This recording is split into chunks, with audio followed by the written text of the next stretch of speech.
evening, you're with ET Now. This is India Tonight, a brand new edition of the show this Tuesday evening. I'm Sandeep Gurumurthy. Joining me in the news center in Mumbai is my colleague Supriya Srinath with a big story we're tracking tonight.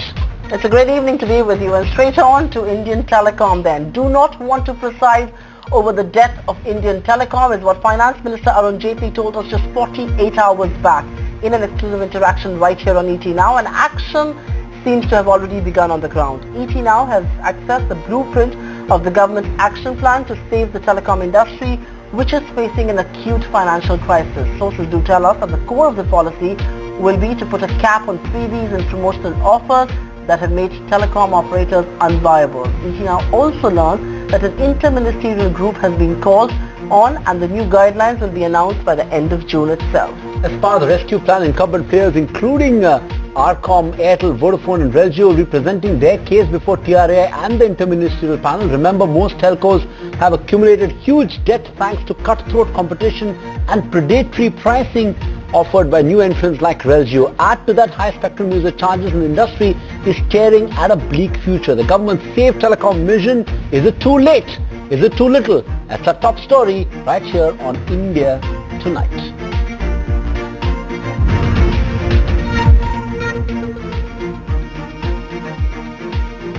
Telecom in India over the last 2 decades has been a huge success story. That's right. And you don't allow success stories to create a problem. And therefore it's a mechanism where you have a minister, a ministry running it. You have a regulator which is managing it. And therefore it's the job of the regulator and the ministry to make sure that competition continues to exist. It's a fair competition. And you don't have all balance sheets of players in the sector going into the red and eventually translating into a problem for the banking system it is. That's something which is absolutely not acceptable. And I think both the Department of Telecommunication and the regulators therefore must rise to the occasion, and they can't preside over a successful sector sliding down. All right, a successful sector and the government cannot preside over the death of that sector is the word coming in from Finance Minister Jaitley, but looks like a cue has been taken and action has begun on the ground. What exactly is the rescue plan, and will telcos be given more time to present their own recommendations for policy changes in the sector? Let's take it over to Nayantara Rai. This is the ET Now impact. 24 hours after Arun Jaitley told ET Now the government cannot preside over the death of the telecom sector, we at ET Now exclusively understand that the telecom regulator TRAI as well as the Department of Telecommunications is examining if there should be a time frame cap for promotional offers as well as freebies. The death of the sector, the death knell was sounded by RelJio when it made its disruptive entry, came out with promotional offers and freebies, forcing the incumbents to offer their services at throwaway prices. So first up, an assessment of the time frame for promotional offers. Currently the rule is 90 days. So I do understand the government will examine if the 90-day window is far too long. Secondly, the incumbents have alleged that RelJio is automatically migrating its customers from one promotional offer to another. Should that be allowed or not? That is something else that is under assessment. I do understand from my sources the government may say a customer should not be automatically migrated from one promotional offer to another. Instead, the customer should reach out to the telecom player and sign up for freebies as well as promotional offers. The rationale being rein in sanity when it comes to tariffs. That should go a long way in helping the bottom line as well as the margins of all of these companies. Do recall an inter-ministerial group has already been formed with members of the Finance Ministry, Telecom Ministry is being presided by the Cabinet Secretaries. In the days to come, expect a slew of meetings that are going to take place. For example, on June 12th, you're going to see Reliance Communications as well as Airtel, Tata Tele, etc. meet with the Cabinet Secretary-led Telecom panel. On June 15th, it's going to be Airtel, Vodafone, Ideas and RelJio's date with the Cabinet Secretary. I do understand the time frame that had been given to this interministerial group was 3 months to come out with policy measures, policy intervention, but no one in the government is willing to wait that long. So by the end of June, expect some policy intervention besides capping the time frame for freebies, etc. The telcos have been asking for relief as far as taxation goes, a deferment of license payment fees, as well as some leeway when it comes to the spectrum usage charges. Clearly a developing story. The government are working in overdrive to rescue the telecom sector. Thanks for that, Nayantara Rai, the exclusive report on what the government is looking at. The big question we're asking on ET Now this Tuesday evening is this intervention coming in too late and is it too little? We're joined by a very eminent panel on the show this evening. We've got Mr. Rahul Kullar, former chairman of the TRAI, Mr. Rajan Mathews, Director General of COAI, Sanjeev Aga, an eminent industry expert, Sanjeev Kapoor, former CEO, or Sanjay Kapoor rather, former CEO of Bharti Airtel. Gentlemen, thank you so much for taking the time out and joining us on ET Now this evening. Mr. Aga, I'm going to start off with you. You heard the comments there by the Finance Minister saying that the regulator and the Telecom Ministry can't preside over such dramatic collapse of the sector. Is the sector on the brink of a collapse, or is that a bit of an exaggeration according to you?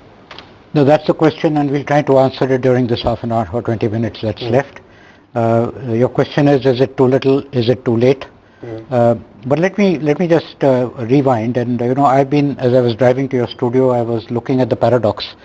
You have a sector where customer demand is burgeoning and is large. So you would expect a certain contours of a sector. But what do you get? I've got some back of the envelope calculations.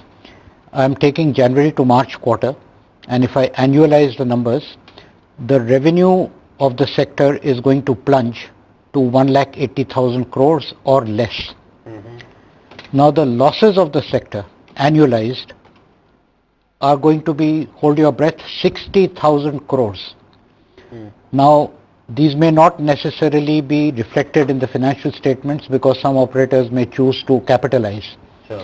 But if I sort of normalize and annualize, on a revenue of no more than 1,80,000 crores, you're looking at losses of 60,000 crores, at least 33% of revenue.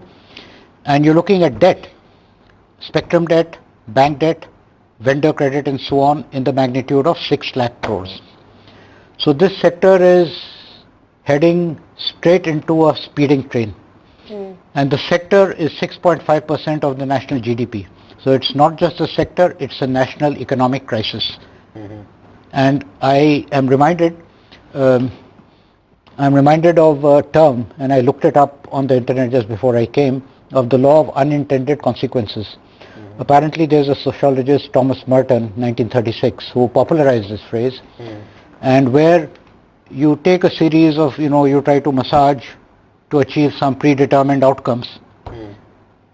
And those outcomes may or may not happen. Sure. But you've landed a sector and a huge country, one of the largest countries into the world, into a first-class crisis. First-class crisis. Indeed. I want to take this forward with Dr. Rahul Kullar there, and Sanjeev Aga, who's had his skin in the game, sir, does believe that the sector is running into a speeding train. My direct question to you is, do you subscribe to that view, or do you believe, relatively speaking, the balance sheet is still stable and a lot is being made out of the pain out there?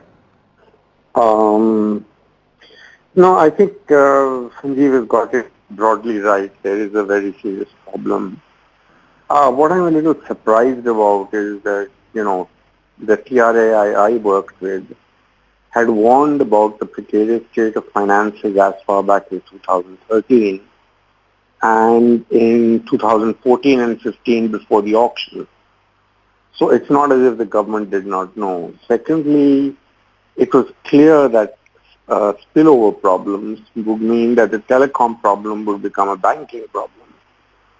Third, that the banking problem would be a repeat of the 2008 crisis, which meant the socialization of debt, which would imply that private debt becomes public debt. And all this was known and documented as far back as 2013.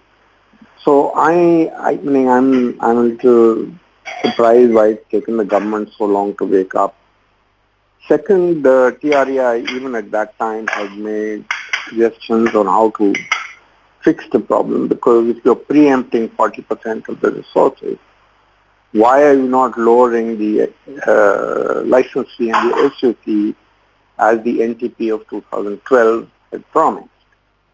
And I think the government has just allowed this problem to linger for 2 years.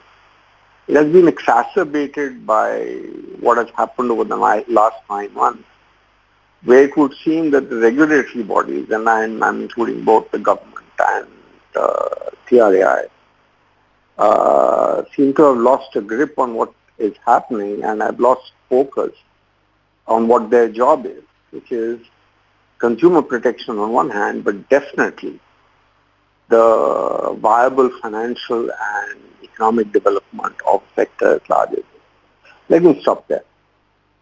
Strong words there coming from Rahul Kullar, saying that over the last 9 months seems like the Telecom Department and the TRAI have lost a grip of the sector, and it's surprising to see even the Finance Minister broadly agree with that. His comments allude to the fact that the DOT and the TRAI can't preside over the death of the sector. Rajan Mathews, let's not sort of be diplomatic in this discussion. We all admit that this is a crisis, so let's not try and be diplomatic. Tell us, what has got us here? Is it regulatory, negligence? Is it the entry of this one operator that seems to have changed the dynamics of the sector? Is it the fact that the existing operator has got into a bit of a comfort zone?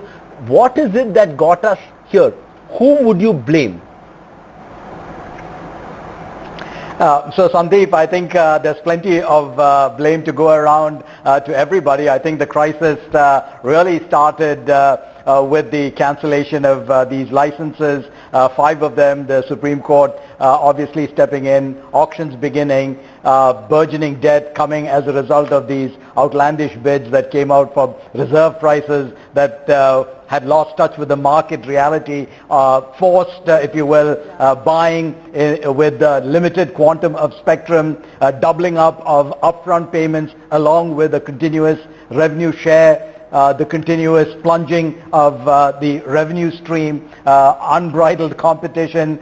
So all of these were cumulative, and I think the tipping point obviously came with the new entrants, Reliance, coming in and offering free service. Now, yes, we've had these types of events before in terms of promotions, but this type of extended promotion clearly was not anticipated by the industry, and you can't survive in a world where you give away things for free over extended periods of time. And I think this is what really put it over the edge. The cumulative effect of all of these things over the last 8 or so years is now really caught up with the industry, and now I think we have rightly, as Sanjeev put it, looking at a speeding train coming down the tracks, and everybody seems in a bit paralyzed, and I'm glad that somebody is beginning to take some action. We've been crying hoarse about this, writing letters both to the TRAI, to the DOT. There's a ping pong going on for a while. When the new entrant came in, we raised certain issues. Now it's in the courts, and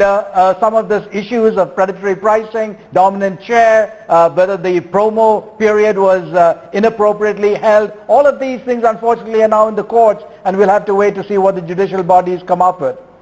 Indeed. Sanjay Kapoor, I'm going to ask you a direct question on what the Finance Minister told us right here at ET Now. And he said predatory pricing risks being anti-competitive if allowed for too long. And he also said that the regulator has to examine what is happening with freebies in telecom. The question that I need to put forward to you is, do you believe the regulator at some stage gave RelJio too long a rope?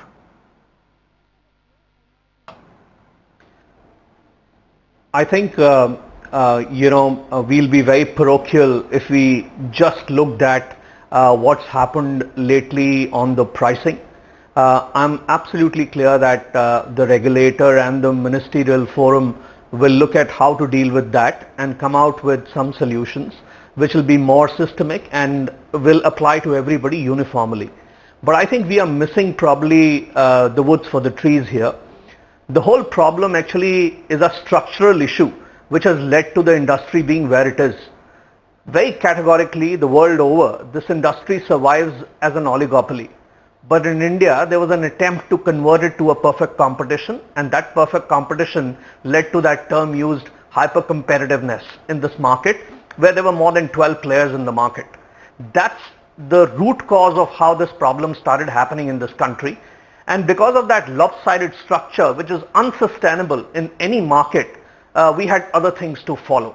A clear mismatch on the costs which are there in the industry, especially spectrum, And spectrum in this country was priced at levels which are unheard of in the rest of the world, and through means of artificial scarcity, etc. All auctions that happened in this country prior to the last one, there was an artificial scarcity as well for this commodity, which is absolutely required to make this industry even breathe. And then the pricing structure in the market doesn't support the costs that get really institutionalized for the whole industry in terms of spectrum.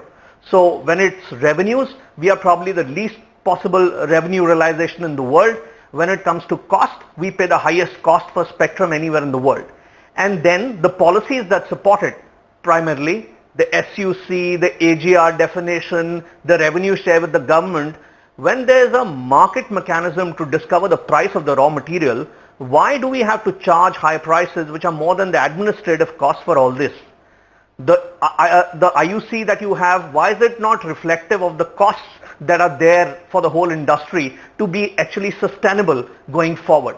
Now these are the problems that have led to the issue. Yes, of course, the new player coming in, putting everybody down to knees, bringing down the prices low, everybody trying to protect their revenues and their customers is a very natural phenomena, and it has led to where it is.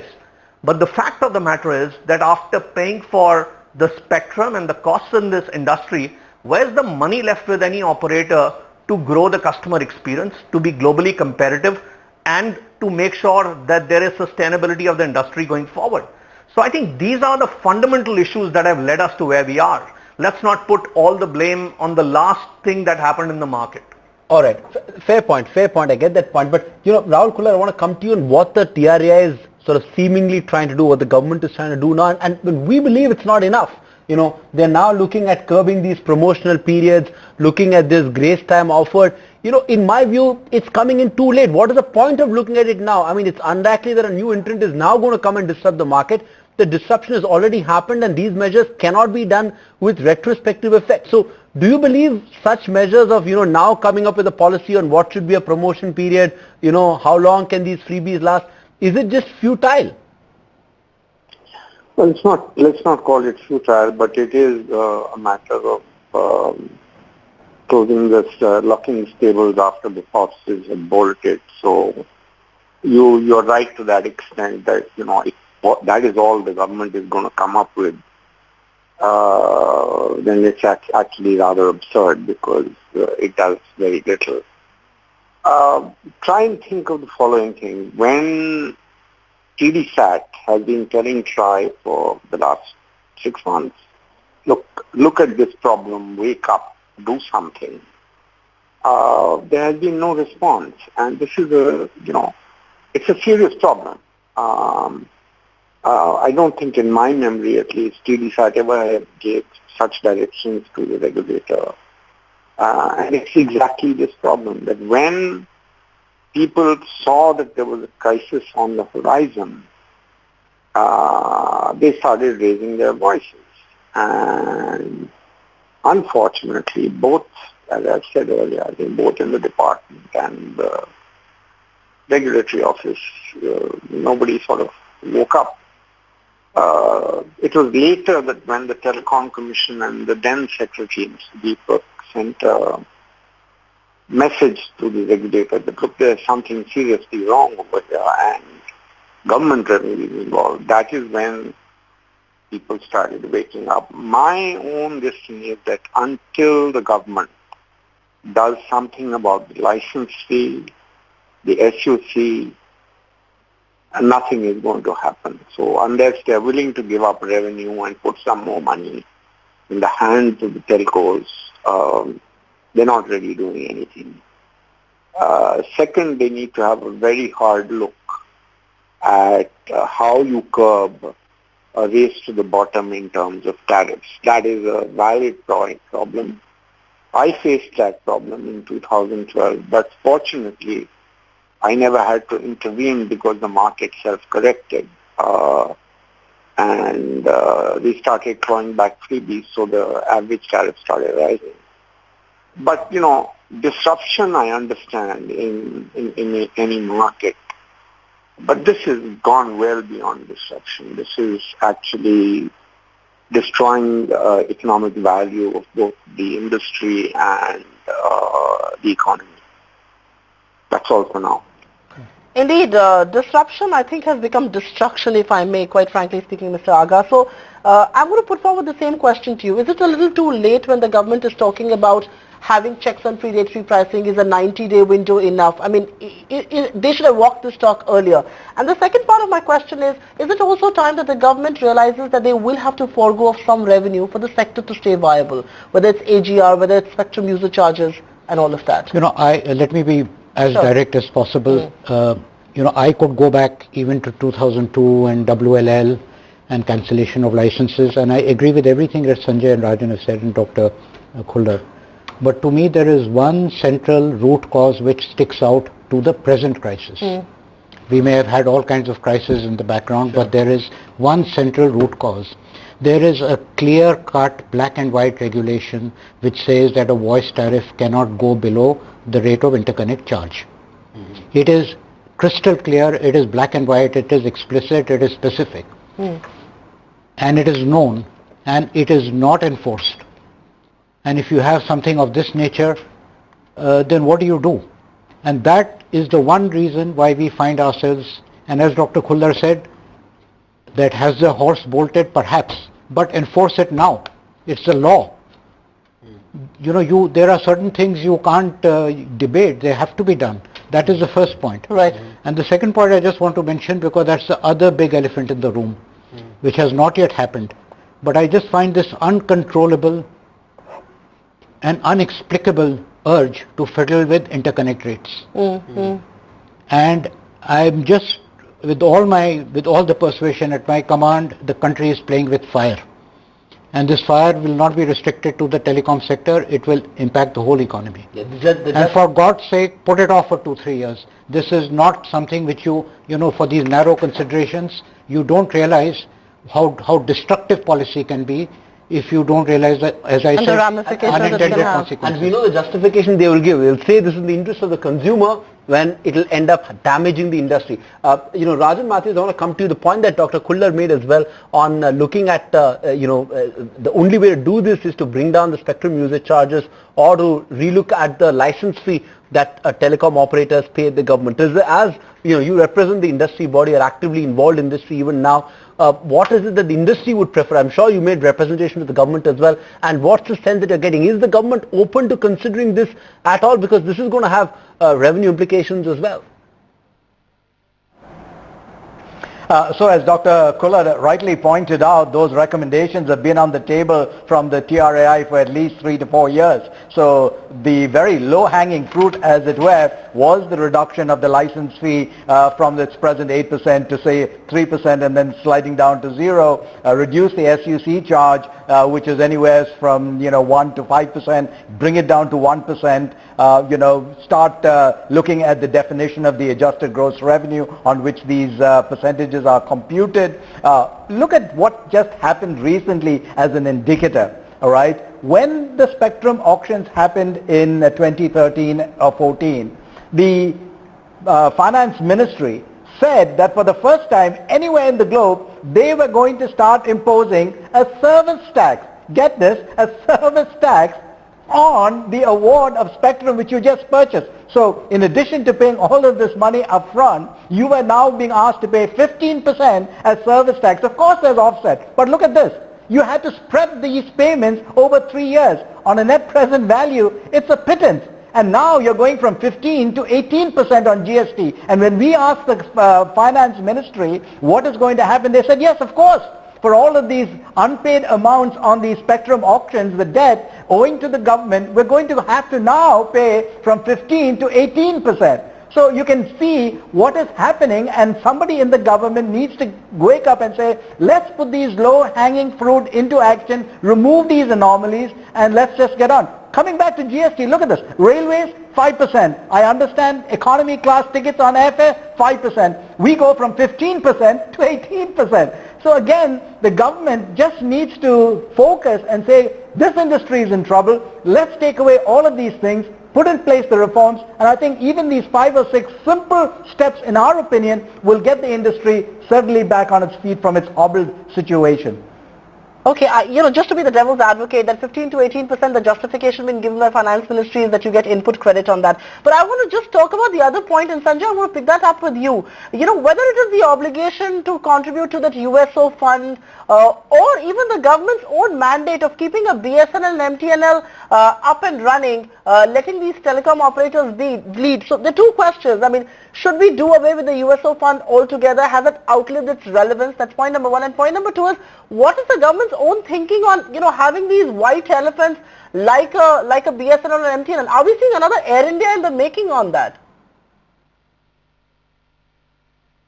Yeah, so let me start with answering your second question first. I think if we really have to look at a structural correction, then the government actively has to make sure that this country in telecommunication sees an oligopoly in existence, which is a competition between 3 or 4 players, max 5. And if that means that a white elephant like BSNL, MTNL, who have been absolutely uncompetitive in an operation like what prevails in the market, I think they should shut shop. Otherwise, the fate will be exactly that of Air India.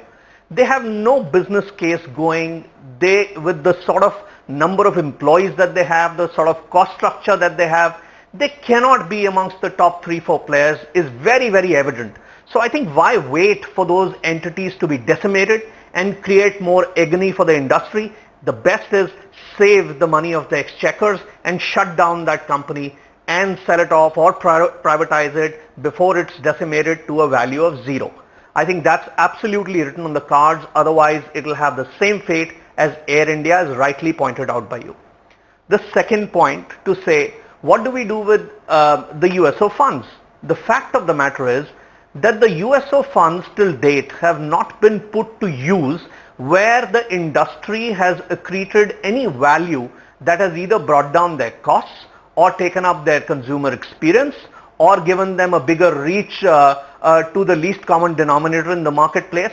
So I think it has never served a purpose, but it has added on to the costs of the industries and to the pain of the industries.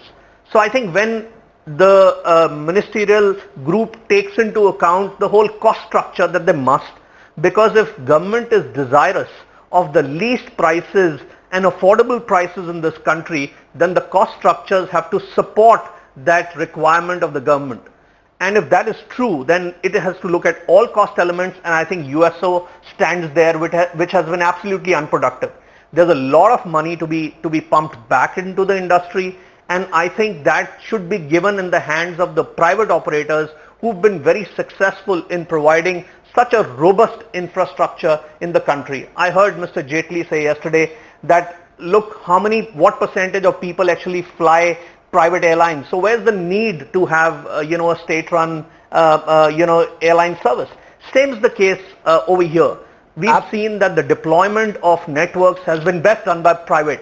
And if that is true, then all the USO funds should be given back to the private sector so that they can deploy and use it for the betterment of the consumer and the industry going forward. Right. I know we probably a section of of the industry may not like us for saying this, but there is a case to consider on why should BSNL or MTNL or these sort of white elephants exist. Dr. Kullar, what is your own view? Today the government is talking of privatizing Air India, and like Sanjay pointed out in the interview to ET Now, the finance minister said if 85% of the passengers fly private carriers, why can't 100%? And what is this concept of having a national carrier that has to be owned by the government? Similarly, can't a similar rule apply for telecom, or will this bogey of telecom being a strategic sector be thrown at by various interests and such a move not happen? What is your own view? Should the government look at a sort of out of the box decision on BSNL and MTNL as well? Well, let me put it this way. I think they are already looking at the BSNL, MTNL problem. The problem is that they've been looking at it for the last 5 years and they're not taking a decision. Neither the UPA nor the new government. And I think the way they are going about it now is basically merging BSNL and MTNL and hoping that they will improve it. My own position on this matter is privatization and all these are very, very big bankings, and they take their time getting done. The point is you have a crisis on your hand now, you have a fire going, if you don't put that fire out, it doesn't matter whether BSNL survives or not, you will have a serious public sector debt problem. So you simply cannot afford to look away from the big problem, which is how do you salvage the private sector industry, which has invested hugely in the sector, and where that a large part of that investment has been debt financed. How are you going to deleverage? I mean, how are you going to get that debt down? Because if you don't, and even one company goes belly up, you have a first-class NPA problem. So look at that rather than BSNL and other things at this point of time. Indeed. Let me just talk about the low-hanging fruits that Rajan Mathews spoke about, Mr. Aga. One of them perhaps could be a deferred payment for spectrum, and the other could be why not allow spectrum as a collateral. I mean, the argument that's given against it that it's a leased commodity, but look at the money that's paid out for that leased commodity. So can it be used as a collateral, and will that be at all any kind of a respite for the industry if those two things are allowed? Supriya, I agree with you and I agree with Rajan. But I think this is not today's problem. Let me separate conceptually what is happening. You can hypothetically have an overtaxed sector, and then that sector will not grow, it will have slow growth, it will have small value, it will have small profits.